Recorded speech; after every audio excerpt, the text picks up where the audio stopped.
un día más. Como sabéis, cada mes se organiza una charla de psicoanálisis y bueno, me presento por si alguien no me conoce. Yo soy Laura López, soy psicoanalista de la Escuela Grupo Cero, que es una escuela de poesía y psicoanálisis fundada en 1981 por Miguel Óscar Menasa, que es el director de la Escuela Grupo Cero.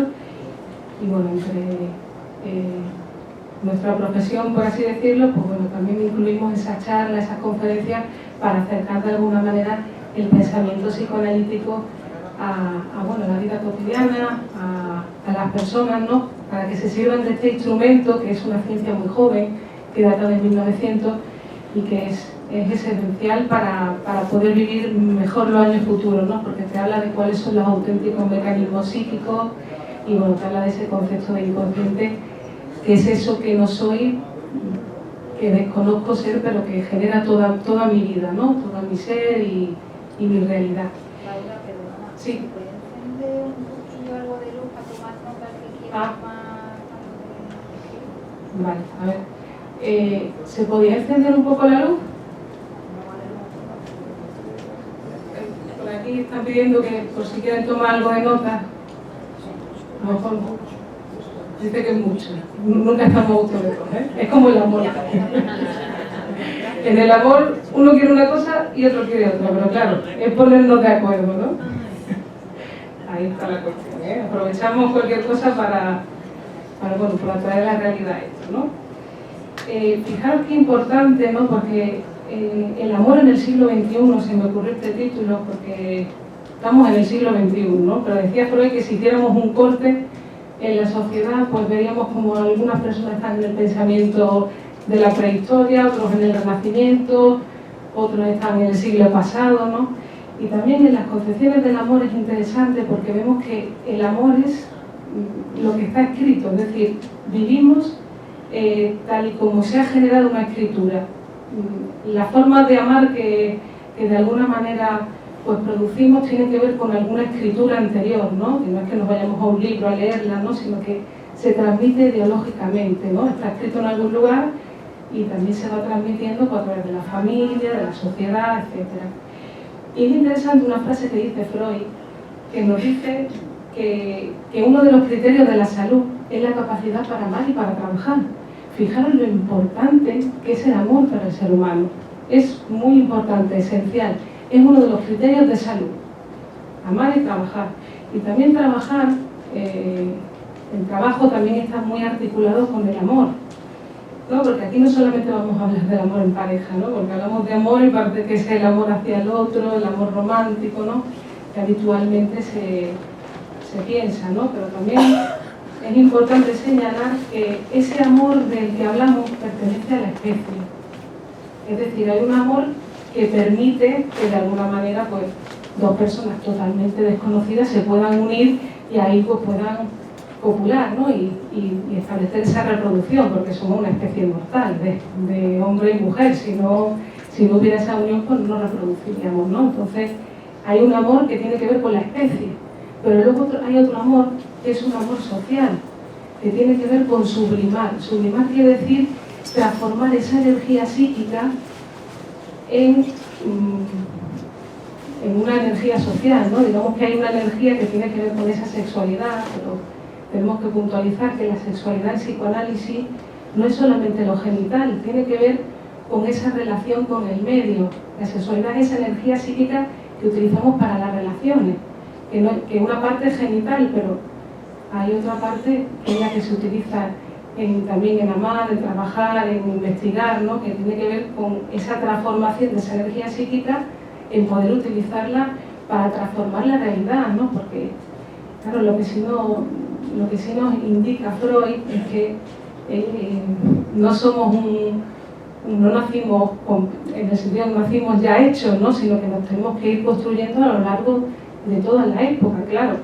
No nacimos siendo unos angelitos, ¿no? Sino que nacimos de alguna manera pues vacíos, ¿no? Con esa posibilidad humana, y a través de ese amor en la familia, de esos cuidados, pues bueno, se fueron forjando esa pulsión, esos instintos, y tuvo que venir la educación pues de alguna manera a indicarnos que claro, no podemos utilizar todos esos instintos para arremeter contra el otro, ¿no? Que de alguna manera se tuvieron que ir pues dominando y bueno, haciendo pues que esos impulsos que se tienen hacia, por ejemplo, agredir a la otra persona, pues bueno, se puedan convertir en otra cosa, se puedan civilizar, ¿no?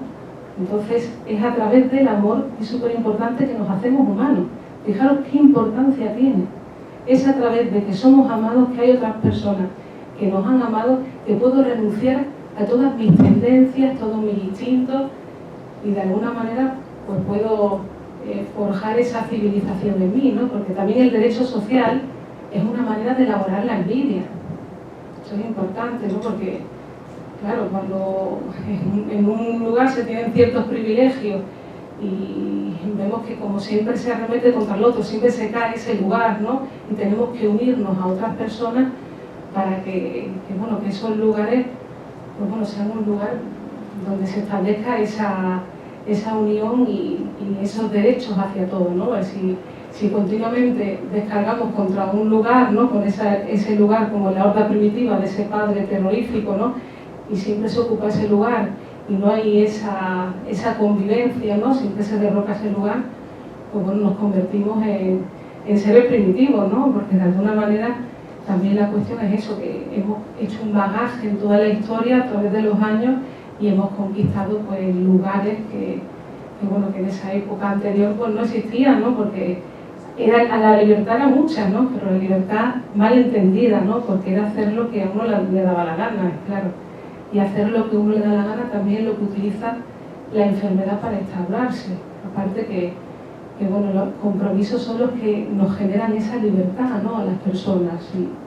Si no establecemos lazos con otras personas, compromisos en nuestra realidad, pues la libertad es del orden de esa libertad del primitivo, ¿no? Que incluso la naturaleza nos devora, ¿no? Entonces, me pareció también interesante porque recientemente di un curso en un lugar, ¿no? donde bueno, se hablaba de ese puesto de trabajo, ¿no? Y hablábamos cómo desde el trabajo somos socializadores, ¿no? En el sentido, lo que decíamos, ese amor social, ¿no? Porque el niño nace en la familia y esa es la primera célula de la sociedad. Y a través del trabajo también es que bueno, el niño luego va al colegio, luego estamos en la sociedad, en el puesto de trabajo, ¿no? Y también tenemos que entender que ese lugar también es socializador. Uno está en una función y ahí tiene que apartar toda esa afectividad, todos esos sentimientos y estar ahí en ese lugar, porque claro, el otro va a venir con una demanda y hay que saber gestionar esa cuestión, ¿no? Y estar en ese lugar. Y en ese lugar del puesto de trabajo, donde uno es socializador, también ejerce esas funciones de padre, de madre, de hombre y de mujer, ¿no? Porque padre o madre no quiere decir aquel que ha tenido hijos biológicos, no, es quien tiene instaurado en sí esa función. Porque hay personas que son padres o madres biológicas pero no ejercen esa función. O bien ningunean a la persona que tienen al lado, el padre, y no se instaura el padre psíquicamente, o bien hay unos cuidados excesivos que en lugar de fomentar a que ese pequeño cachorro se separe de la familia, pues incluso se fomenta que se retenga, ¿no? Incluso da lugar a muchos trastornos nerviosos, ¿no? Porque precisamente la neurosis tiene que ver con quedarse secuestrado en la fantasía, de quedarse fijado en esos primeros lugares familiares, ¿no? De no poder desviar o sustituir esos primeros amores, porque esto también es interesante, ¿no? Porque el primer amor que tenemos es a la mamá. Y luego tiene que haber, de alguna manera se tiene que sucumbir ese amor o relegarse, decimos como relegarse lo inconsciente, ¿no? Ese amor no se puede llevar a cabo, siempre tiene que ser un amor frustrado, no puede llegar a fin. Y se sustituye por otras mujeres, otros hombres, ¿no? Y ahí es donde también se genera esa civilización, cuando esas primeras figuras familiares, pues podemos de alguna manera darle un lado para poder sustituirla en el mundo, ¿no? Entonces es importante la cuestión del amor social, ¿no? Porque claro, cuando nacemos ya en el mundo, pues hay salas como esta, hay autobuses, hay universidades, hay hospitales, y claro, eso es un acto de amor, porque hay personas que a través de su trabajo le han dado eso que no tienen a quien no es. Es decir, hemos podido utilizar pues toda esa armadura, todos esos elementos, todas esas instituciones, todo eso que han generado otras muchas personas, y yo me he encontrado en este mundo que estaban hechas. Entonces, eso genera una deuda simbólica. La deuda simbólica, ¿qué quiere decir? Pues eso quiere decir que todos nacimos deudores, debemos algo a quien nos lo ha dado, pero claro, no es para devolverlo en el mismo lugar donde me dieron eso, ¿no? Sino que esa deuda se paga trabajando, ¿no? Poniendo esa energía psíquica pues al exterior, ¿no? Trabajando para otras personas, porque cuando yo me vaya de este mundo también va a haber otras personas que van a seguir esa cadena, ¿no? Y ese realmente es el amor social, ¿no? El poder, pues bueno, poder transformar esa realidad y también hacer que otras personas se beneficien. Pero claro, por eso decía que el amor y el trabajo están muy articulados, porque si en mí no está esa posición de amor en el trabajo, no voy a hacer que otras personas se beneficien. Además, todos lo notamos. Y cuando vamos a cualquier lugar, vemos quién nos trata bien, quién nos atiende con ese amor, ¿no? Hacia el otro.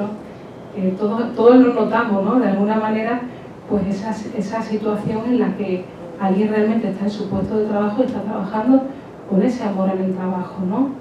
Se aparta de todo su alrededor, sus problemas, y está ahí en esa función, está atendiéndonos y escuchando, ¿no? Y eso es un don de amor y es muy importante, ¿no? Y eso es lo que nos civiliza, ¿no? Ese amor social que nos permite, pues bueno, construir pues cosas mayores, establecer una sociedad más justa. Y claro, ahora estamos en una sociedad que, claro, si encendemos el televisor, mejor que lo vamos a parar, porque desde luego que se ve odio, muerte, asesinato, ¿no? Y parece que nos quieren transmitir esa pulsión de muerte, ¿no? En lugar de ofrecernos ejemplos para la vida, porque claro, uno no aprende, ¿no? O de alguna manera no se civiliza con castigo solamente, ¿no? Sino que es a través de la palabra. Es muy importante, a través de la palabra y el amor es que los niños pueden renunciar a su instinto, a sus pulsiones, ¿no? A sus tendencias egoístas, ¿no? Porque los niños tienen tendencias egoístas, lo quieren todo ya, luego tienen que haber ciertas limitaciones, prohibiciones, porque claro, hemos dicho que el primer amor es la mamá, y claro, si tuvieran la fuerza de un adulto, matarían al papá y estarían con la mamá. Lo que pasa es que bueno, son seres pequeñitos, ¿no? Que hay que ir modulando y bueno, mostrándole el camino de la civilización, pero claro, de adultos también. La educación es grupal, de alguna manera en todos está esa responsabilidad de que se cumplan esas normas sociales, ¿no? Y que de alguna manera pues vemos que también a veces somos como niños pequeños, ¿no? Porque viene el otro con una demanda y vemos también que en el fondo es una demanda de amor. Las formas no son las adecuadas, pero a veces ese enfado, esa ira, no tiene que ver con no poder simbolizar, no poder elaborar con palabras esa demanda, porque siempre son demandas amorosas, ¿no? De una manera a veces muy primitiva, porque también decía Freud que la civilización empezó cuando en lugar de tirar una piedra, alguien insultó a alguien, ¿no? Ya empezó a simbolizar a través de las palabras, ¿no? Y digo que es una labor muy importante ese amor en la sociedad. Y con respecto a esto, me pareció también interesante traer un poema de Bertolt Brecht, ¿no? Ya que estamos en tiempos sombríos, ¿no? Y que te habla de esa renuncia a nuestro narcisismo y en pos de esos derechos comunes, ¿no? Y te habla así, te dice: primero se llevaron a los judíos, pero como yo no era judío, no me importó. Después se llevaron a los comunistas, pero como yo no era comunista, tampoco me importó. Luego se llevaron a los obreros, pero como yo no era obrero, tampoco me importó. Más tarde se llevaron a los intelectuales, pero como yo no era intelectual, tampoco me importó. Después siguieron con los curas, pero como yo no era cura, tampoco me importó. Ahora vienen por mí, pero es demasiado tarde. ¿No? De alguna manera eso es renunciar a nuestro narcisismo y unirnos también para rendir una mano a la otra persona, ¿no? Para que seamos esa fraternidad, ¿no? Aunque sí que es cierto que eso que hablábamos de esa agresividad, esos celos, esa envidia, están en nosotros, que aunque a través de la educación se hayan reprimido de alguna manera, siguen latentes en nosotros. Y esa es la novedad que nos trae el psicoanálisis, ¿no?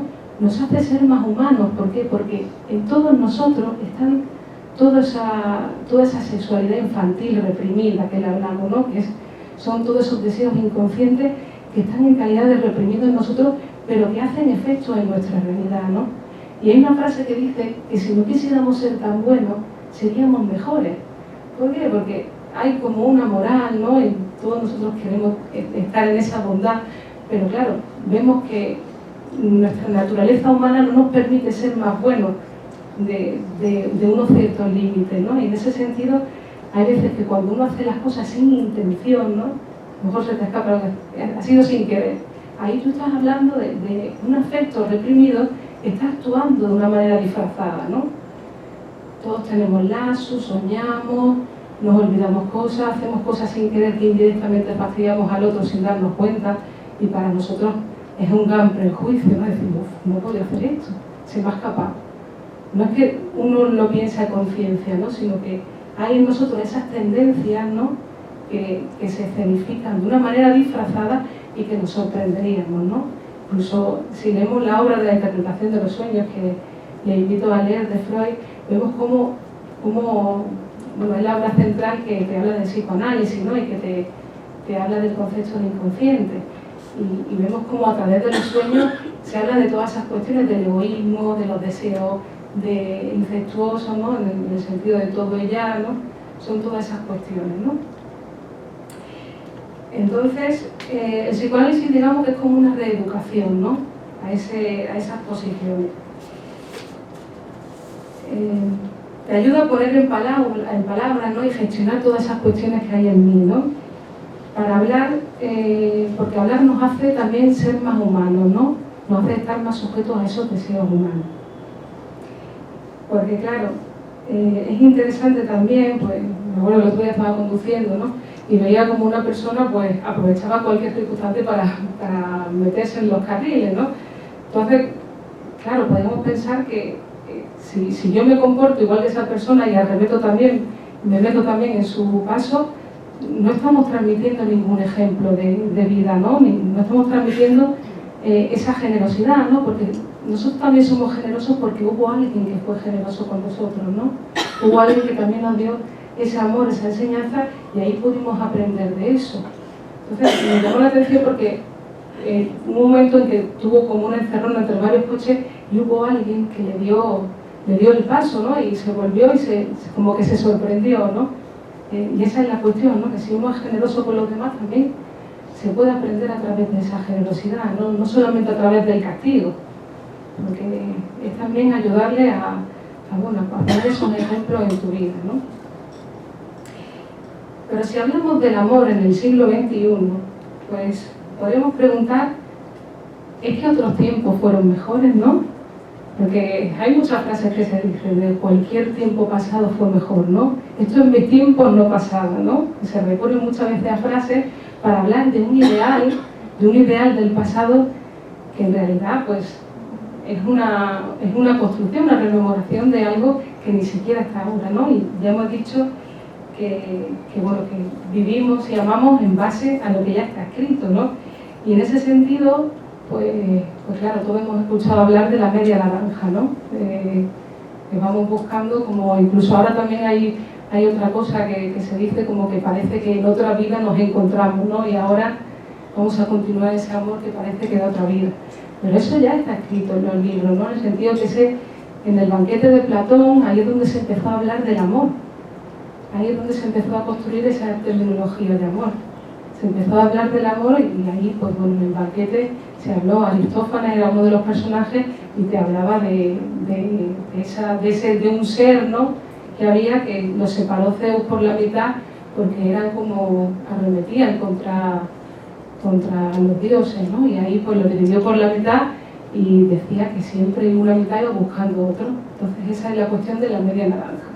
Usted se está asustando, señora, me está poniendo unas caras. ¿Se está asustando de la media naranja? No, que va. Yo lo que veo es una mezcla de conceptos, de cosas, y yo creía que iba a hablar del amor en el siglo XXI, ¿Ves?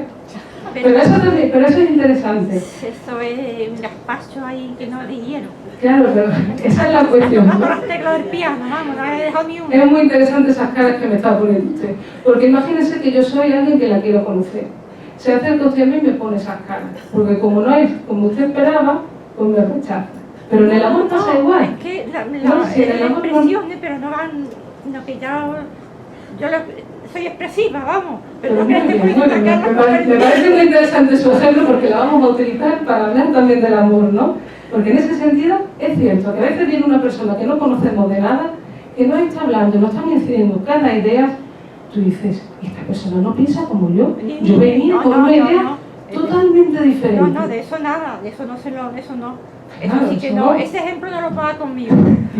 Yo lo que he visto es un gazpacho de que esto ha mezclado 60 cosas y al final digo, bueno, ¿qué me está diciendo? ¿Qué me está diciendo? Ahora lo vamos a averiguar. ¿Qué A ver, estamos diciendo tengo con eso? curiosidad. No, cuando viene una persona nueva, diferente a nuestra vida, queremos que sea como nosotros Que queremos. no, que tenía una consulta 20 años y he visto gente de todas clases, por Dios. No diga que no he visto gente distinta, ni mucho menos. Claro, pero luego entregarse a lo nuevo no, porque también el amor a uno le transforma. Cuando llega una persona diferente a tu vida, si uno va con ideas preconcebidas y no se deja llevar por esa conversación, ¿no? Por eso de lo nuevo que te trae esa persona, uno lo va a rechazar, ¿no? Porque también el amor tiene que ver con ese impacto de mirada, con ese enamoramiento. Porque claro, te enamoras del otro en base a lo que el otro te recuerda a ti. Esto es una cuestión interesante porque cuando tú dices que te has enamorado de alguien por su bonito ojo, porque tiene un trabajo que te gusta, no es cierto. Eso es a nivel consciente. Es lo que tú dices pero en realidad hay algo que te atrae a esa persona que no lo puedes explicar. Y que claro, además salen muchas veces los programitas estos, ¿no? Que te comentan, mi hombre ideal es no sé qué, mi mujer ideal es así y así. Pero luego te encuentras con la realidad y ves que no tiene nada que ver la elección de las personas que haces con tu idea que tienes del amor, ¿no? Por eso es interesante que hagamos una revisión de nosotros mismos, porque a veces vamos con la cabeza muy llena de ideas y no nos encontramos con el otro. Aparte que la elección siempre es inconsciente. Inconsciente quiere decir que yo no voy a saber nada de eso, no tengo ningún control en esa elección. Entonces, inconscientemente nos fijamos en la otra persona en algo que me va a recordar a mí. El amor es siempre narcisista, es enamoramiento. Algo que de alguna manera va a hacer que me recuerde algo a mí del pasado o del presente o algo que tiene que ver con el futuro, con algo que yo admiro. Ahí está ese impacto de mirada, ese enamoramiento. Y luego también, aparte de ese enamoramiento de narcisista, también está el familiar. Es decir, me fijo en esa persona en algo que tiene que ver con un rasgo de mi familia, con algún rasgo de mi madre, de mi padre, tanto cuidador como esa madre que me atendía, ¿no? Siempre hay algo que nos hace como recordarnos algo familiar. Y ahí es cuando aparece el enamoramiento. Pero claro, luego ya otro paso es el amor, ¿no? Que ya es otra cosa diferente. Claro, y el amor viene con los años, ¿no? Porque hay personas que son incapaces de amar porque se quedan en esa primera etapa de enamoramiento y no son capaces de articular esa relación porque de alguna manera creen que el amor viene del sentir. Y esto es interesante, ¿no? Del sentir. Porque si no siento, ahí es que no lo quiero. Pero claro, eso es un engaño también. Los sentimientos son sentires mentirosos. Al amor hay que hacerle un trabajo. Si uno no hace un trabajo en el amor se va en 4 días, ¿no? Y es verdad que hay personas que solamente se quedan en el enamoramiento. Por eso dicen que el amor dura X tiempo. Eso es falso. Lo que dura X tiempo es el enamoramiento, y menos mal, porque es como una locura, es como un delirio, ¿no? Es como uno incluso abandona todo suyo, es como una locura transitoria, abandona todo suyo en la otra persona. Y dicen que el amor es ciego, pero por esta cuestión, ¿no? Pero es que además estás como en ese ideal y abandonas tu persona totalmente hacia ese amor. Entonces, no puede durar mucho tiempo, porque si no, además también hay personas que cuando están en esa posición de enamoramiento incluso abandonan todo por estar con ese amante, ¿no? Es como que se identifican tanto con esa otra persona que abandonan todo suyo para entregarse al otro, ¿no? Y eso es un poco, pues, una locura, ¿no? Y claro, decíamos lo de las teorías, ¿no? Está lo de la media naranja y luego el amor trágico de Romeo y Julieta, porque hay personas que dicen que si no les duele un poco no es amor. Si no hay ahí un poco de guerra en la relación, hay un amor, pasión, hay unas trifulcas constantes, parece que ahí no hay una pasión amorosa, ¿no? Y a veces tenemos que preguntarnos desde dónde estamos amando, ¿no? En qué posiciones amamos. Luego está la del amo y el esclavo, ¿no? Una persona que siempre se somete a la otra. Pues claro, eso también es falso, lo de que dos personas que duermen en el mismo colchón se vuelven de la misma condición, ¿no? Hay frases que te hablan de una realidad, pero que te comentan esa realidad que tiene que ver con ese sometimiento, ¿no? Es imposible que una persona piense exactamente igual que la otra, que se vuelva de la misma condición. Son dos personas totalmente diferentes. Totalmente, una persona no tiene nada que ver con otra. Si siempre piensa de la misma manera, si siempre opina lo mismo, tendríamos que sospechar que, bueno, que esa persona está sometida a la otra. Entonces, no hay una individualidad ahí, ¿no? Porque el amor tiene que ver con ese compartir ciertos momentos, pero claro, entregar tu vida a la otra persona ya es otra cuestión. Pues claro, hay una ilusión también como de armonía perfecta, ¿no? Como que el amor tiene que ser toda armonía, todo perfecto, pero claro, también es interesante que hay frustraciones, ¿no? Porque nunca va a coincidir lo que esa persona, el ideal que tiene uno de lo que es el amor, con lo que te encuentras, ¿no? Es una construcción continua. No puede haber esa armonía y esa paz en el sentido de que siempre va a haber algo por el que se va a tener que conversar, por el que va a haber algún tipo de desacuerdo, ¿no? Lo que pasa es que, claro, que aprender también a hablar no es una cosa fácil, ¿no? Porque a veces uno va hablando consigo mismo constantemente y no es capaz de poder escuchar al otro, ¿no? Porque esto nos pasa a todos en las conversaciones. A veces uno va hablando con la otra persona y enseguida interrumpimos, queremos opinar, aunque no nos pidan opinión, y constantemente estamos interrumpiendo. Te cuentan algo y dices, eso también me pasa a mí, ¿no? Eso que me está contando también me pasa a mí. Entonces es como estamos continuamente apegotonados con el otro, ¿no? No tenemos esa diferencia, ¿no? Porque hablamos de la intolerancia a la glucosa, intolerancia a muchas alergias, ¿no? Que hay hoy en día, ¿no? Pero a mí me parece que también con las personas nos pasa, que hay una gran intolerancia a las personas, ¿no? No toleramos lo que del otro es diferente. Y estamos en una sociedad en la que tendemos a pretender esa igualdad, esa globalización, ¿no? Que todo el mundo sea igual. Y eso produce muchísima agresividad. Y esto también pasa en las parejas, porque a veces uno quiere que el otro haga las cosas como yo quiero. Y claro, eso genera muchísima agresividad. Uno va siempre de frustrado y el otro agresivo. Y ahí es siempre la pareja que encaja de esa manera, ¿no? Uno está frustrado siempre, le pide al otro que haga las cosas según como él las quiere, como él quiere, y ahí pues claro, esa persona se frustra, porque el querer ser iguales produce mucha agresividad. Es imposible que dos personas sean iguales, y amarnos en la diferencia es lo más difícil. Es la sexualidad adulta, ¿no? Porque la sexualidad adulta incluye esa diferenciación sexual, que somos hombre, mujer, padre, madre, ¿no? Esos sexos en nosotros, pero tolerar que somos diferentes unos a otros es un ejercicio a veces imposible, ¿no? Porque vemos también lo que pasa en la actualidad en España, ¿no? Hay personas que piensan diferente y bueno, hay diferentes trifulcas, hay inmigrantes, ¿no? Y hay una situación pues difícil en la que nos da igual que alguien se muera en el mar porque van a venir a robarnos, se dice, ¿no? El lugar en el que estamos. Entonces hay una intolerancia a lo diferente, a que puede haber una pluralidad. Y eso tiene que ver con ese narcisismo del que hablamos, ¿no? Está el narcisismo de las pequeñas diferencias, eso lo vemos en los partidos de fútbol. El Barça en Madrid, el Málaga Sevilla, siempre hay como un encontronazo entre todos, porque también es una cosa que nos pasa a todos, ¿no? Porque es cuestión de cantidad, ¿no? Siempre lo que va a ser diferente tenemos que saber que nos va a producir rechazo, siempre.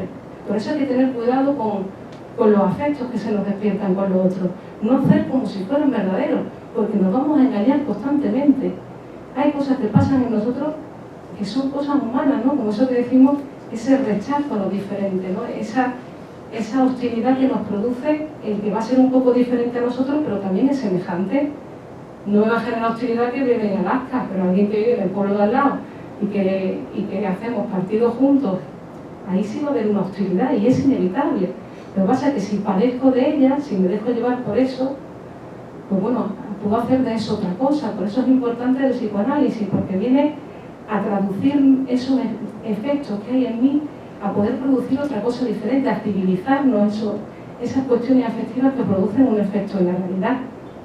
Además que por ejemplo, ¿no? Supongamos que yo tengo una hostilidad hacia la familia de mi marido, ¿no? Tuviera un marido, no sé qué, no sé cuánto, imaginamos, ¿no? Ahora me voy de repente, me invitan a una fiesta y me entra un dolor de espalda que no me puedo mover. Claro, podríamos achacar que es la casualidad, que hace el tiempo tal o cual, pero nunca nos implicamos psíquicamente en lo que nos pasa. A través del cuerpo estamos hablando de cuestiones que no podemos simbolizar a través de la palabra. Escenificamos todas estas cuestiones que tienen que ver con la proximidad que nos generan las relaciones. En todas las relaciones se van a generar todo ese montante de afectividad, de odio, amor, celo, envidia. Pero claro, como queremos ser tan buenos, nuestra moral no nos permite ser envidiosos, ser celosos, pues de alguna manera se van a escenificar de diferentes formas. Hay personas que lo pueden solucionar a través de un lazo, de un chiste, pero a veces nos produce trastornos en el cuerpo, ¿no? E incluso trastornos nerviosos. Y claro, eso es interesante, ¿no? Porque claro, estamos hablando de las ilusiones amorosas, ¿no? Y hablamos de ilusiones, y bueno, también desde el psicoanálisis traemos que es importante, como se dice, es que estoy desilusionado, me creí que era una cosa y era otra. Y claro, me parece que es importante traer que la desilusión es principal para el amor. Es muy importante porque hemos dicho que realmente nos enamoramos de una ilusión, de algo que es ideal. La desilusión es necesaria porque ahí es donde cae ese ideal y donde me puedo relacionar con el otro, con esa realidad. Pero si nos quedamos en esas ilusiones y no nos desilusionamos, pues bueno, hay gente que viene con esa parte y dice, enhorabuena, pues venga, vamos a empezar a trabajar la realidad. Porque hay personas que viven en un ideal constante, que quieren que el otro sea como uno quiere. Ya digo, ¿veis? Hay una frustración constante y una agresividad constante de la otra persona, porque nunca va a alcanzar el ideal que uno tiene pensado, es imposible, ¿no? Entonces es necesario desilusionarse. Y bueno, podría preguntar qué esperáis del amor, ¿no? ¿Qué es para vosotros el amor? ¿Qué esperáis del amor, no? Pues claro, cada uno tiene si preguntamos qué es el amor para cada uno de vosotros, pues cada uno me vais a decir una cosa diferente, ¿no? Y claro, el amor es una fuente de autoestima, pero también puede hacer muy desgraciadas a las personas, ¿no? Porque a veces a uno se le repiten de alguna manera cierto tipo de relaciones, o bueno, a veces que hay cosas que no entiende, que llega un momento determinado en su vida que bueno, que le pasan circunstancias que se le escapan de sus manos, ¿no? Y ya ese psicoanálisis nos muestra, ¿no? Que eso tiene que ver pues cómo inconscientemente uno se posiciona ante las otras personas, ¿no? Y tiene que ver con esos lugares que de alguna manera hemos aprendido en la familia, ¿no? No es que nos vayamos a la familia, a cómo se ha relacionado con nosotros, sino que esa impronta familiar en nosotros, pues, de alguna manera está inconscientemente en esa base, ¿no? En cómo hemos aprendido a amar en ese seno familiar y que después, pues bueno, podemos estar repitiendo pues ciertas posiciones con el otro, porque por ejemplo hay muchos trastornos sexuales, ¿no? Que tienen que ver con cuestiones relativas a esa posición con los familiares, ¿no? En el sentido de que, claro, hay veces que se idealiza tanto al marido, a la mujer, y claro, no se puede ni mantener una relación sexual, porque, pues claro, es como que cae en ese lugar de ideal, de familiar, y vemos que en ocasiones hay hombres que no pueden desear a las mujeres que aman, porque de alguna manera caen en ese lugar familiar, en ese lugar ideal, y no pueden establecer una relaciones sexuales con su pareja, ¿no?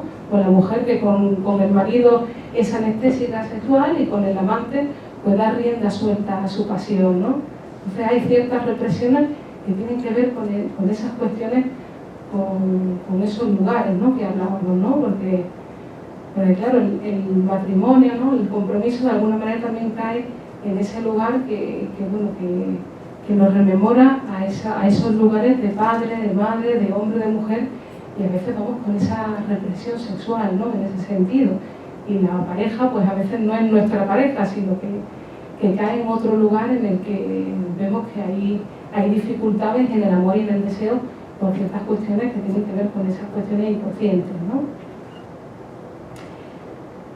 Y también es un ideal, ¿no?, pensar que hay una cosa femenina, también es una posición femenina, que no quiere decir que le pase a la mujer, ¿no?, sino que también le pasa al hombre, ¿no?, de querer cambiar a la otra persona. Claro, estás con una persona y quieres cambiarla para que sea otra, ¿no? Y claro, o bueno, nos quedamos también en esa posición de renuncia, ¿no? Queremos que el otro renuncie porque es una cosa como del amor posesivo. Queremos que renuncie a todo lo que de alguna manera nos ha impactado o nos ha enamorado de esa persona, y vamos queriendo que vaya renunciando a ciertas cosas de su vida, cuando en realidad no hemos enamorado a esa persona por todo lo que le rodea. Porque esa persona no es una persona sola, es el producto de todas las relaciones que ha tenido y todas las relaciones que le sostienen.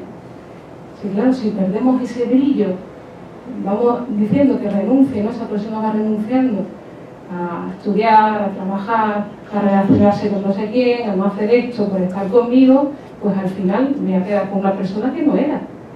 Y esa relación, pues al final va a terminar, pues claro, apagándose el amor, porque todo lo que nos sostiene son todas esas bocas que nos han besado, las manos que nos han tocado, ¿no?, todas esas relaciones que tenemos, los pensamientos, ¿no? Y claro, si no los incluimos, los vamos renunciando, también es interesante que al final también uno se venga de tanta renuncia, ¿no? Y claro, esto también a veces pasa en algunas relaciones familiares, ¿no?, que hay una generación, ¿no?, en la que a veces la madre le dice al hijo como que ha renunciado a su vida por cuidar de esa persona, ¿no? Imagínate qué frase más dilapidadora, ¿no?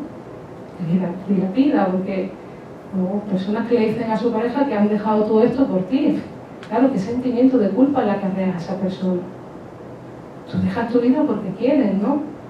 Además que cuando tú dejas algo que para ti te ha sostenido unos fuertes lazos, eso te va a generar un vacío en ti, ¿no?, y también una venganza hacia la otra persona. Inconscientemente siempre uno se va a vengar, porque es una renuncia muy importante. ¿Qué le vas a pedir a cambio? Claro, es importante que sepamos que el amor no tiene nada que ver con renunciar a nada, sino en poder encontrarnos con la persona, pues claro, con sus relaciones, con su individualidad, ¿no? Poder establecer unos vínculos con esa persona. A veces se trata el amor de una manera muy exclusiva, como si esa persona fuera tuya. Y claro, ahí es cuando hay esos problemas con los celos, maltrato, ¿no? Porque es como querer que esa persona sea una posesión. Y claro, las personas no se pueden poseer, solamente los objetos, los animales, ¿no? Pero las personas no se pueden poseer, ¿no? Y es importante que pensemos de dónde estamos nosotros amando, cómo son nuestras relaciones, ¿no? Pues el amor entonces es no renunciar, ¿no? Porque claro, si empiezas a romper tus vínculos, también eres una persona, produces enfermedad en ti, ¿no? Porque ya hemos dicho que esa energía psíquica está hecha para ser utilizada, ponerla fuera de ti. Y claro, si te quedas sin esos vínculos, al final que puedes incluso generar una depresión en ti, ¿no? Porque te identificas con eso que has perdido y ahí pues puedes generar una depresión. Y ya inconscientemente te vengas de la otra persona que tienes al lado, ¿no?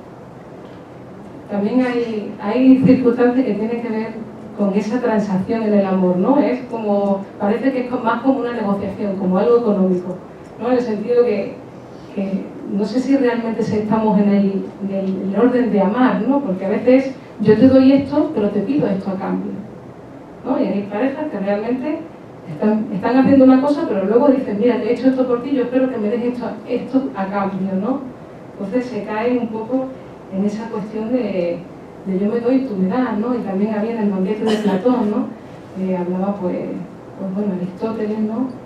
Y otro personaje en el que uno era el amante y otro el amado. Dice que una de las claves del amor es poder ser amante y amado, ¿no? Poder estar en esos lugares diferentes.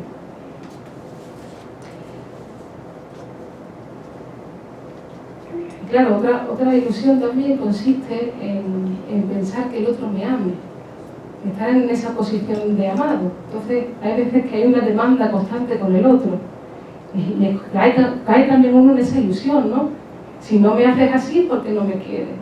¿No? Y a veces es incolmable esa demanda, ¿no? Porque no hay prueba de amor suficiente para mostrar el amor a esa persona, ¿no? Porque es toda esa demanda excesiva de si no me haces esto, no me gusta, creo que no me estás amando, ¿no? No me gusta esto, ¿no? Y es interesante esta cuestión porque nos pone en la situación de pensar que lo que es el amor para mí no tiene por qué ser el amor para esa persona, que hay diferentes maneras de amar.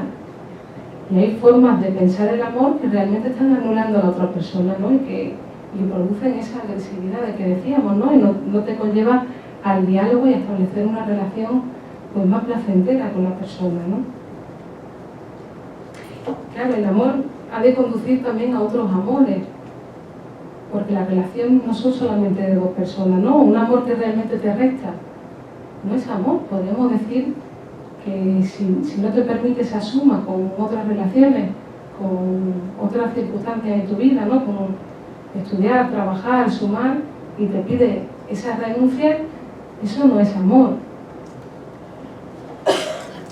Las relaciones son sumar, ¿no? Y es interesante porque estaba haciendo una lectura de la moral sexual y cultural, la nerviosidad moderna, ¿no? En un texto de Freud, y me pareció muy interesante porque te hablaba de una mujer que estaba insatisfecha con su marido y que a consecuencia de ello pues tenía una enfermedad nerviosa, ¿no?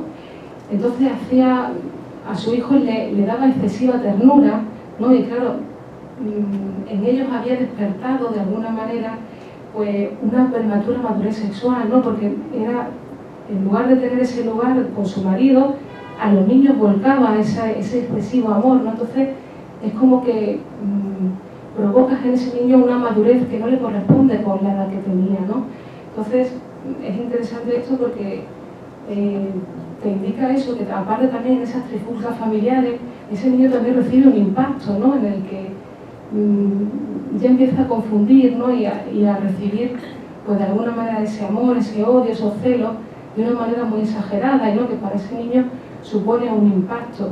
Y claro, y es cierto que muchas veces se refugian en los hijos cuestiones que tienen que ver con la pareja, con las cuestiones del amor y del deseo, que no se pueden resolver, y se vuelcan en ese amor, esa excesiva ternura a los hijos, como una manera de compensar ese amor que no está puesto en su lugar en la familia, ¿no? Y ahí vemos como también se produce una sintomatología familiar, ¿no? Porque ahí vemos como los niños también se ponen nerviosos, agresivos, ¿no? Y a veces creemos que el niño ha nacido así y el niño está denunciando una situación familiar que tiene que ver con la pareja, ¿no? Y es muy importante que muchos de los síntomas que tienen los niños tienen que ver con los adultos, con la relación afectivo-sexual que tienen en la familia. Y estas son cosas que no se ven, que uno las transmite inconscientemente, sin darse cuenta. No se da cuenta de eso, ¿no? Padece de eso y no se da cuenta. Por eso es importante esa afectividad sexual familiar, que haya una higiene en ese sentido, donde los padres tienen que estar en el lugar de padre, los hijos en el lugar de hijos, y a veces ese amor que se vuelca a los hijos tiene que ver con insatisfacciones que se tienen en el seno de la familia y que producen en los hijos un perjuicio, ¿no? Porque digamos que no están puestos en su lugar. Hemos dicho que el primer objeto de amor para los niños es la madre. Es como darle esa excesiva ternura al niño y como evolucionar, ¿no? Como indicarle, apresurarle en esa madurez sexual del niño, ¿no? Porque hay que tener cuidado en ese sentido, porque tenemos que ver que en los niños también existe una sexualidad, ¿no? Hay una afectividad en ese sentido, ¿no? Y que tenemos que ayudarles a que se puedan despegar de la familia, ¿no? Y si la pareja no está bien desarrollado ese amor y ese deseo, pues podemos producir, un perjuicio en las situaciones familiares, ¿no?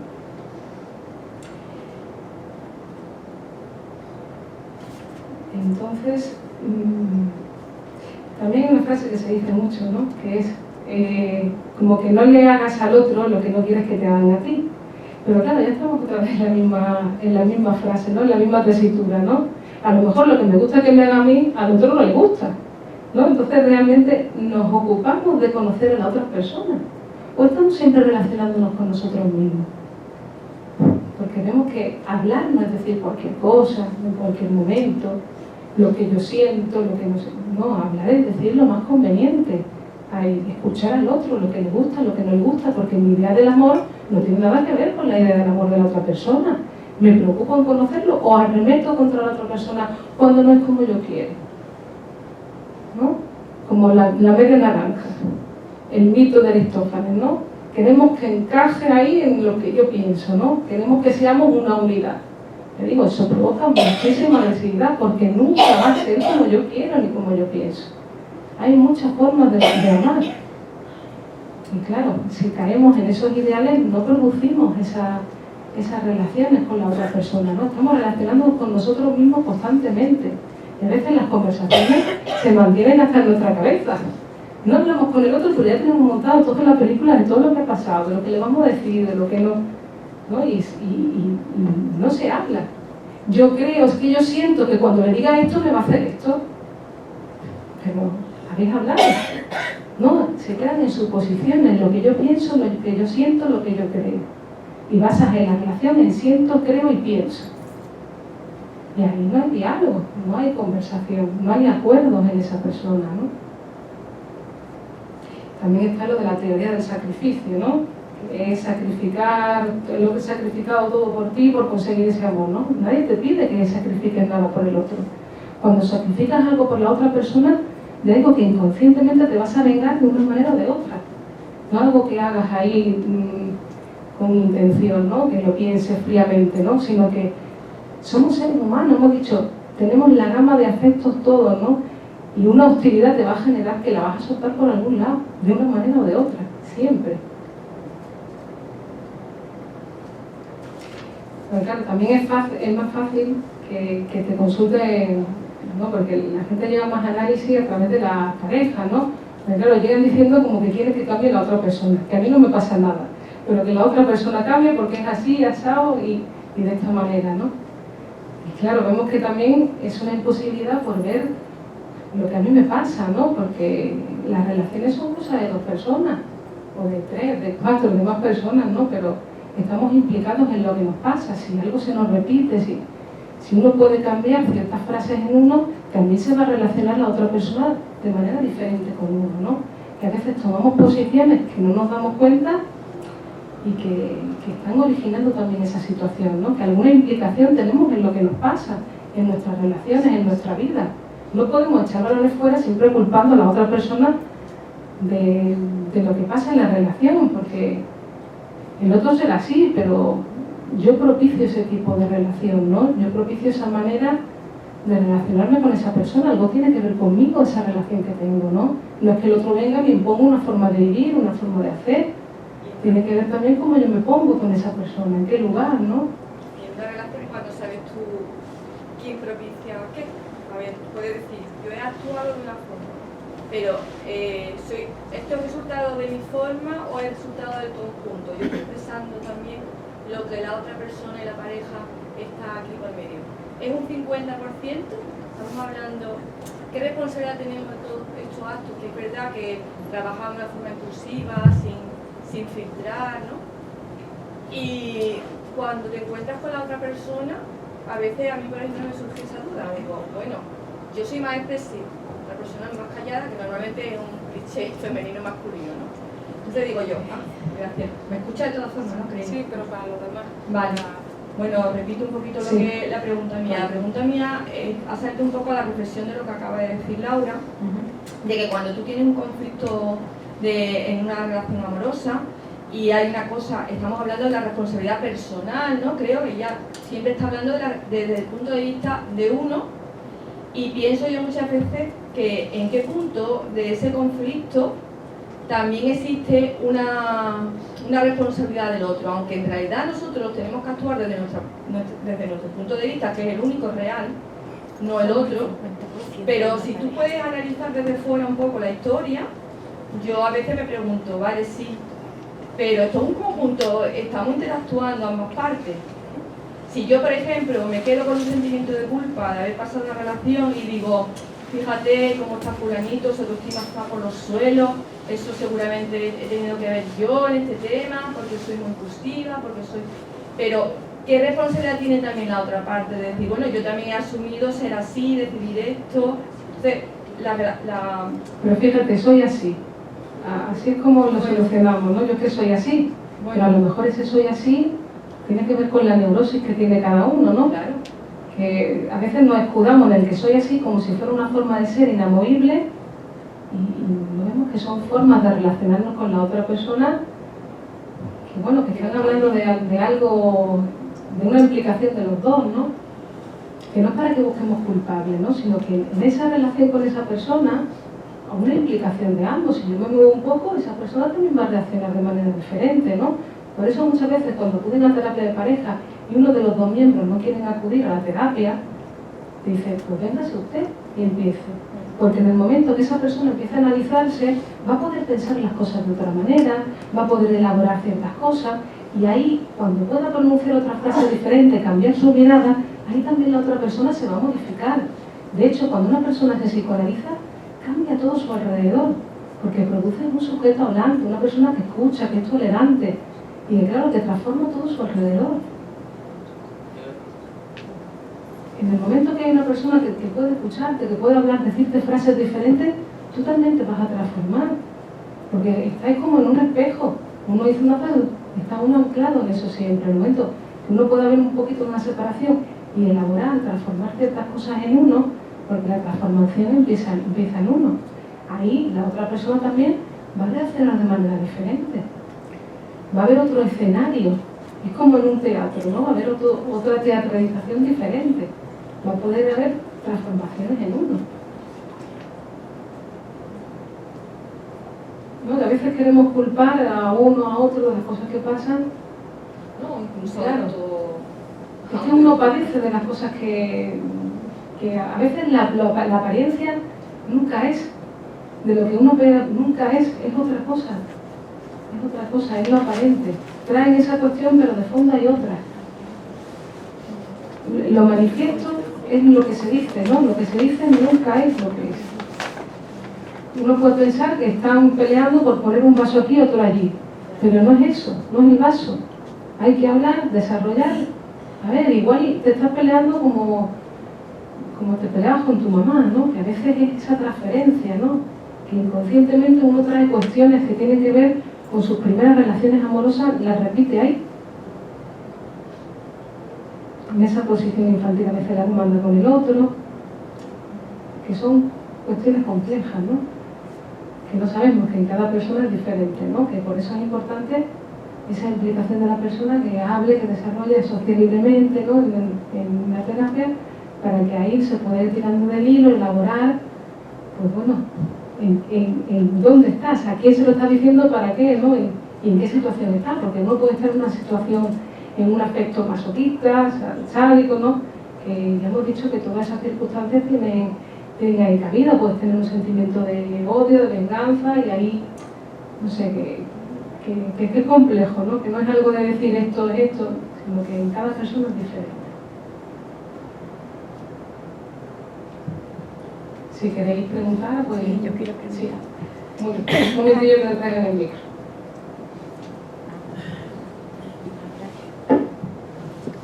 Quería preguntarte que has hablado de que hay que verse los errores de uno en una pareja, ¿no? En una relación, pero no los ves.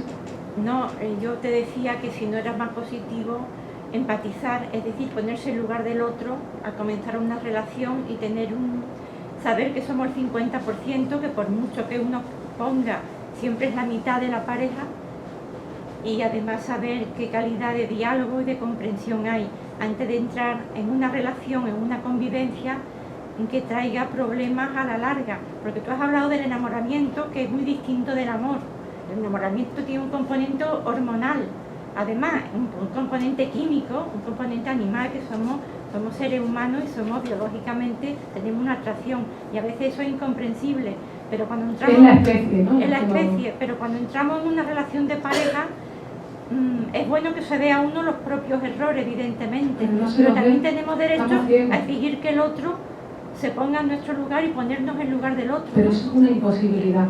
Ponerse en el lugar del otro es imposible. Empatizar el no otro, es una imposibilidad. El otro tiene otra forma de pensar totalmente diferente. Entonces, a veces ponerse en el lugar del otro es querer uno con su forma de pensar y su forma de ser e imponerle a la otra persona. No, un momento, no estoy hablando de imponerle lo que yo creo al otro, sino comprender lo que quiere decir, porque estamos hablando de dos personas diferentes, que no se parecen. Si no empatizamos con el otro... Pero eso de la comprensión también es un arma de doble filo, porque querer entender al otro es querer acercarlo a algo que uno ya conoce. Entonces, ¿qué tipo de relación plantea? Si no voy a conocer al otro y el otro no va a conocer a mí, entonces ahí me pierdo. Claro, pero querer comprender al otro... Autopsicoanalizarse... No, el auto no existe. ¿Ves? Tenemos que utilizar a otras personas... Bueno, psicoanalizarme muy bien, pero bueno, sigo siendo la mitad de la pareja. No, esa es la media naranja. El mito de Aristófanes, que nos dice que somos la otra mitad. No soy la otra mitad, soy la mitad de dos, no la otra mitad, no la media naranja. Yo soy mi naranja entera y el otro es una naranja entera. Esto vamos a empezar de ahí. Lo que pasa es que es diferente la relación que tiene usted con él o ella, la relación que tiene esa persona con usted, no es una relación, son 4 relaciones diferentes. No es una relación. Lo que usted ve no es lo que él ve o lo que ella ve. Hay relaciones diferentes ahí. Es diferente. Usted tiene una relación con esa persona y esa persona tiene una relación con usted. No hay una sola relación. Cada uno se relaciona de manera diferente con el otro. Cuando ya me pierdo del todo. Yo te querría hacer una pregunta por curiosidad. ¿Se oye? Yo es una curiosidad. Yo, todos mis respetos a todos los pensadores que han hecho sus teorías psicológicas y muchísimo más a alguien como Sigmund Freud. Querría saber, porque yo no he leído la interpretación de los sueños, si él alguna vez en toda su teoría, en todo su marco intelectual de teoría del psicoanálisis, alguna vez contempló la posibilidad de la diferencia de partida que se genera en las relaciones desde el momento cuando él elaboró su teoría. El concepto género masculino y género femenino era muy desigual para la mujer. ¿Hasta qué punto interpretó todos los conceptos relacionados con la sexualidad sin diferenciar sexo de género y sin saber hasta qué punto las circunstancias de la situación de las mujeres en cuanto al campo sexual, al campo de las relaciones afectivas, al campo de igualdad con la situación generada por el dominio masculino podía influir en su comportamiento? Era por curiosidad saber si en algún momento él contemplaba esa diferencia. Sigmund Freud el psicoanálisis fue la ciencia que permitió a la mujer que hablara. Fue una revolución para la mujer. ¿Por qué? Porque antes de la llegada del psicoanálisis, las mujeres eran el continente oscuro, en un mundo de hombres, era irracional, era la loca, la histérica. Y Sigmund Freud permitió que la mujer pudiera hablar y desarrollar, ¿no? Y te habló, fue el primero que nombró la doble moral masculina, ¿no? En el sentido que lo que al hombre le estaba permitido, a la mujer le era castigado. La mujer estaba insatisfecha, le castigaba o padecía enfermedades nerviosas, más.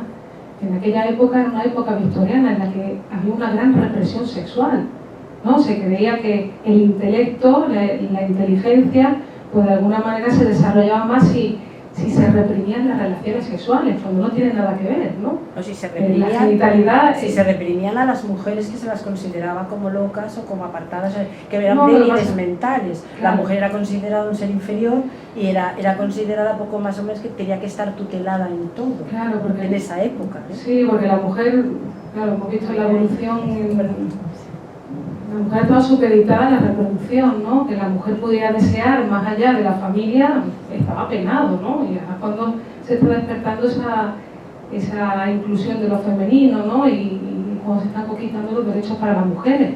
Pero la mujer siempre ha tenido una gran represión sexual, incluso hasta el 1500 en el Concilio de Trento no tenía alma.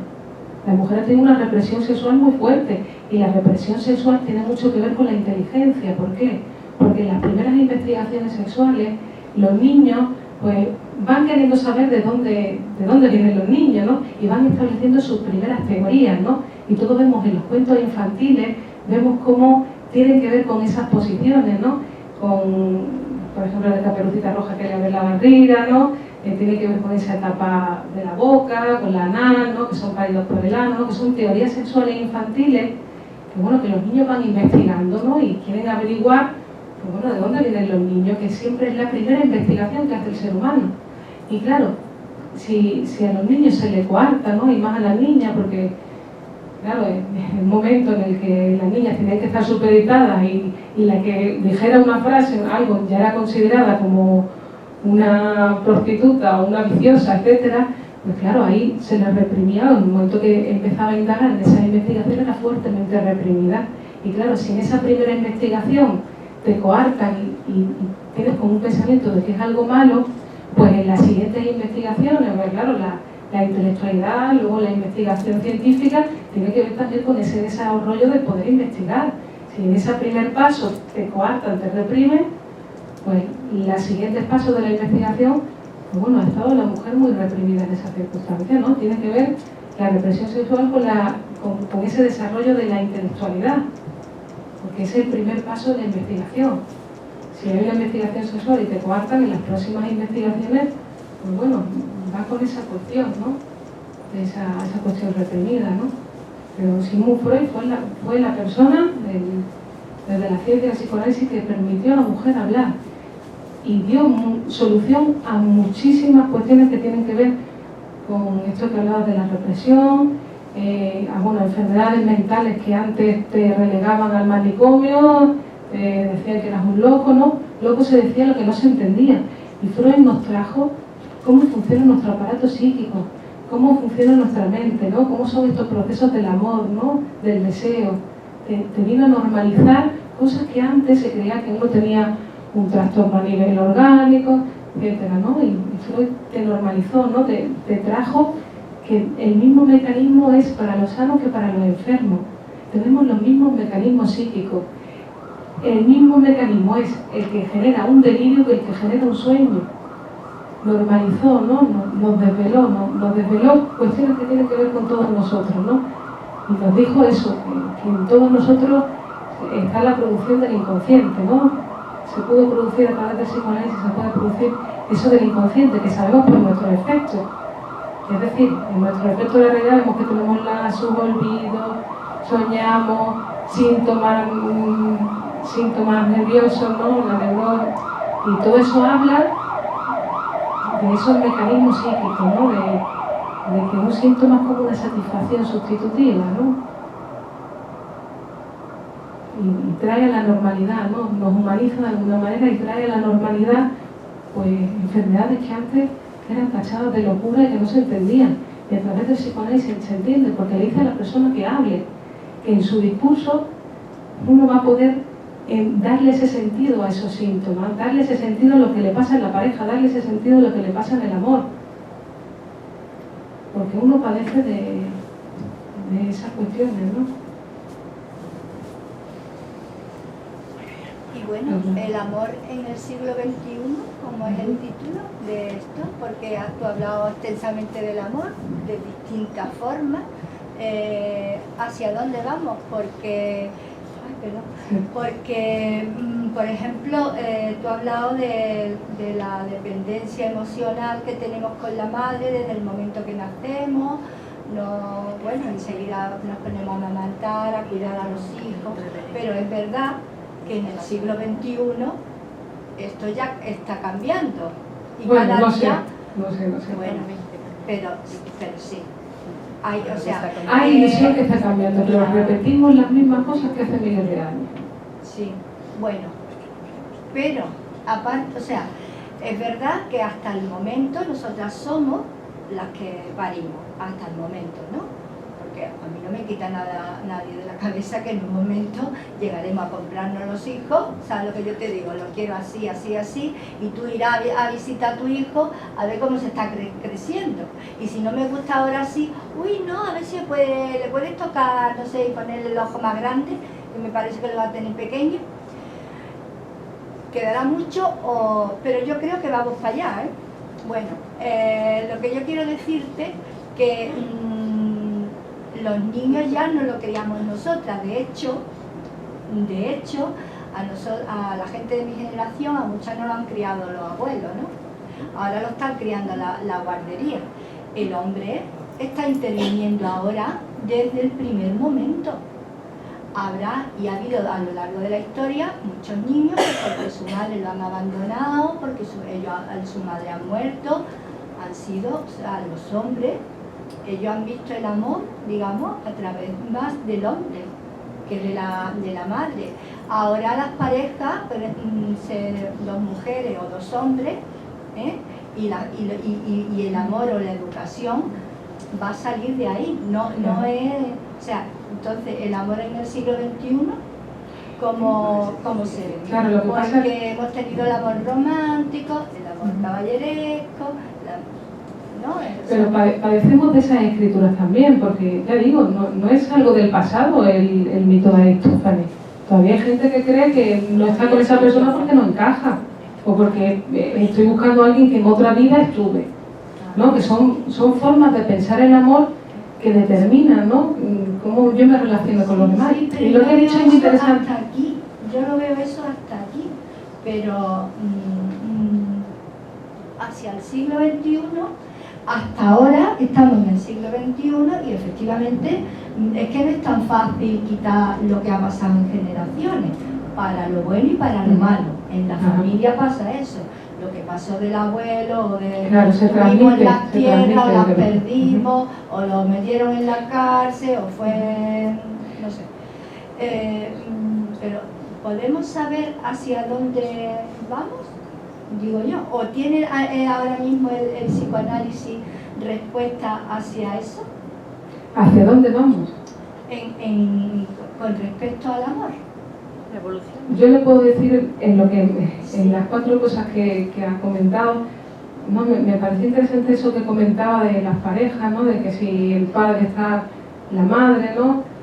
Me parece que es interesante porque el psicoanálisis lo que plantea es que no es cuestión de género, ¿no? De ser hombre o mujer para la crianza de un hijo, ¿no? Sino que está la función padre y la función madre, que no tiene nada que ver con el sexo, ¿no? Sino que ese niño necesita que haya una función madre que lo cuide y una función padre que le ponga la ley, el límite.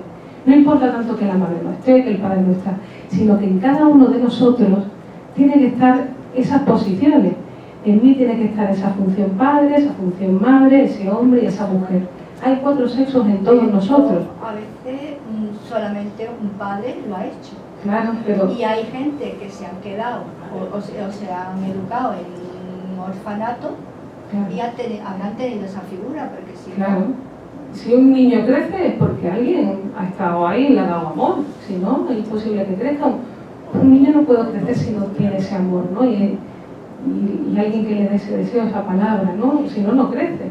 Alguien le ha tenido que dar amor. Ya digo, como hablamos en el trabajo, ¿no? Es como la sociedad, la primera célula es la familia, pero después hay gente del barrio, el colegio, ¿no? Que siempre hacemos efecto socializador constantemente con las personas que están a nuestro alrededor, y ese es el amor social, ¿no? También. Y luego lo que yo he sacado un poco en mi conclusión es que Si uno se psicoanaliza, perdón, en lo que me estaba diciendo anteriormente, ¿no? Si uno se psicoanaliza, puede de alguna manera transformar toda esa prejuicios, toda esa ideología que le vienen amamentando desde generaciones de su familia, desde lo que le dice la sociedad, ¿no? Porque la moral sexual cultural te impone una forma de vivir. A tal edad tienes que hacer esto, cómo tienes que gestionar tu tiempo de ocio. Y claro, la gente está muy insatisfecha porque tus deseos, tus necesidades, ahí estamos con intentar globalizarlo todo. No coinciden con la idea que me quieren imponer. Entonces hay mucha insatisfacción y claro, desarrollar tú un pensamiento en ti en que puedas generar otras formas de amar no es fácil, porque es como atentar contra ti mismo, contra esos pensamientos, esa ideología, ¿no? Y uno no se quiere transformar, es un trabajo intenso, ¿no? Me digo, viene lo nuevo y lo rechazo, porque estoy cómoda en mi posición de lo que me han transmitido, es una transformación en mi manera de pensar, porque tu realidad la genera tu manera de pensar. Por eso decía, es importante desde dónde estamos pensando, pero eso no lo sabes. No es yo pienso esto, yo pienso lo otro, sino como yo vivo, como genero mi realidad, ahí veo cómo pienso. Entonces eso es inconsciente, no lo puedo cambiar desde fuera, ni con pautas, ni no sé qué. Estamos ciegos a lo que nos pasa, ¿no? Hay algo en mí que tiende a generar esas situaciones, que tiende a generar esas relaciones, y eso es algo inconsciente que viene a través de esa ideología que me han transmitido, de esos prejuicios, ¿no? Y que yo padezco de ello, pero no sé nada, no me entero de nada. Y eso es un trabajo a través del psicoanálisis, ¿no? Es poder transformar esa forma de pensar, ¿no? De algo que me está sobredeterminando y generando mi vida. Por eso es tan revolucionario para la mujer el psicoanálisis, porque te ayuda a despegarte de todos los prejuicios y a producir una mujer deseante en ti.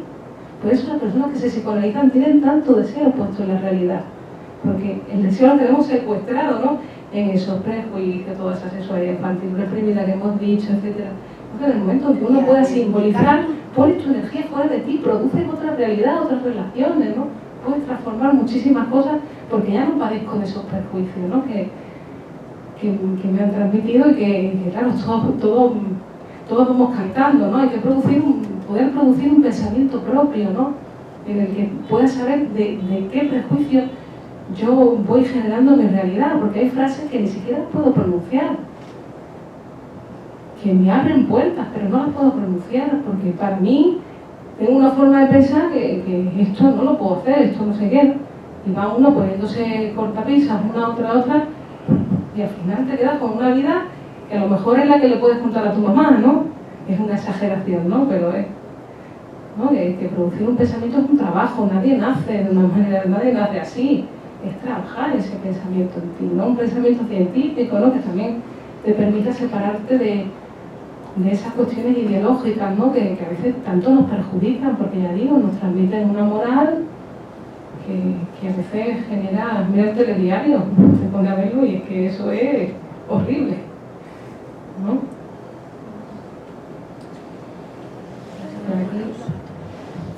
Una cosita, creo que hace muchísimo hincapié, bueno, todo esto alrededor del psicoanálisis de Freud, pero creo también que hay muchas terapias que han sido sí, pero yo soy posteriores, que han sido posteriores y más innovadoras. Pero posterior no quiere decir que sea un pensamiento mejor. Sí, mejorada en muchos aspectos, desde Teresa que hizo hasta pasando por la PNL. ¿Cómo me cuesta conquistar la prueba? No se deja llevar por lo nuevo, ¿eh? Soy un amante difícil, ¿eh?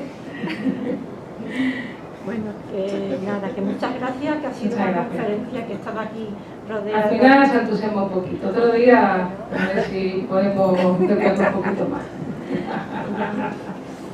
Bueno, una preguntilla por aquí. Un momento, antes de que preguntes, quería también, antes de que os fuerais, tengo aquí revistas, ¿vale? De la Escuela de Psicoanálisis y Poesía Grupo Cero, que una es el realismo psíquico, otra es poesía más poesía, que son gratuitas, y también quería invitarles, que me parece que quien se acerque también al psicoanálisis y quiera investigar un poco estas cuestiones de la familia, la empresa, el amor, la salud, vamos a hacer un simposio la semana que viene, que es del múltiple interés del psicoanálisis. Se puede hacer presencial en Madrid y también online.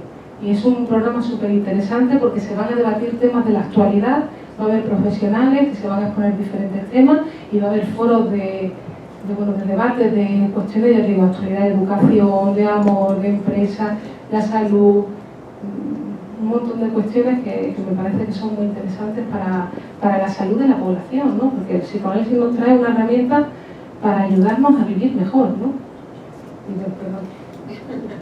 Buenas tardes. Bueno. Decirte que te sigo por las redes sociales, me gusta mucho, que no siempre estoy de acuerdo contigo, pero darte las gracias por la generosidad de compartir tu saber. Mira, quería comentarte, no exactamente el tema de hoy, pero ¿no crees que muchas, no sabría cuantificar, teorías de Freud están obsoletas en el día de hoy, como por ejemplo el histerismo femenino y de la forma que se resolvía? No. Al contrario, me parece que es una novedad tan bastante, ¿no? El decir que en todos nosotros hay una producción del inconsciente, que es algo totalmente actual, ¿no? Y que obsoleta, no sé a qué se refiere con obsoleta, porque él utilizaba para los tratamientos, ¿no? Empezó con la catarsis, ¿no? Que era como que hablaba y esa persona descargaba y creían que había como un trauma, tenían que buscarlo en el pasado. Empezó con la hipnosis, pero luego se produjo lo que es el psicoanálisis, que tiene una técnica, que es la asociación libre, que diga todo lo que se le ocurra, sin pensar. Luego viene el método, que es la interpretación-construcción, y la transferencia, que es lo que se genera entre el marco del terapeuta y el paciente, ¿no? Y es una técnica muy revolucionaria, porque en el sentido, claro, que va a transformar, a producir esos deseos inconscientes en la persona, ¿no? Y es totalmente un alivio para la persona, porque hemos dicho que los síntomas tienen un sentido. Los síntomas son un disfraz de un deseo sexual infantil reprimido, ¿no? Es como una satisfacción. Y lo vemos muy bien en los síntomas de los obsesivos, ¿no?